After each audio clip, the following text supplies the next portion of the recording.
खबर देंगे बराज़म अफ्रीका में कोरोना की नई लहर। पाकिस्तान वुमेन क्रिकेट टीम आज जिम्बाब्वे छोड़ देगी। इस हवाले से मजीद तफसीलात बताएंगे हमारे नुमाइंदे एजाज वसीम बाकरी हमारे साथ मौजूद हैं।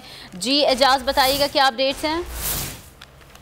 जी, अफ्रीका में इस वक्त एक नई वेरिएंट कोरोना की लहर चल रही है, जिसके बाद आईसीसी ने जो जिम्बाब्वे में इसी विमेन वर्ल्ड कप का क्वालिफायर राउंड हो रहा था उसको फौरी तौर पर पोस्टपोन कर दिया है और वहां से तमाम टीमों को निकाला जा रहा है। पाकिस्तान क्रिकेट टीम को जिम्बाब्वे के दारुल हुकूमत हरारे से निकाल के एक करीबी मुल्क नमीबिया वहां पहुंचाया जा रहा है। वहां से पाकिस्तानी टीम ओमान की फ्लाइट लेगी और ओमान के लिए पाकिस्तानी टीम की टिकटें बुक कराई जा रही हैं और वहां से टीम को वतन वापस लाया जाएगा, क्योंकि अफ्रीका के अंदर इस वक्त जो कोरोना की लहर है वो तेजी से बढ़ रही है, इसीलिए आईसीसी क्वालिफायर टूर्नामेंट कैंसिल कर दिया है। जी बहुत शुक्रिया एजाज वसीम तफसीलात से आगाह करने के लिए।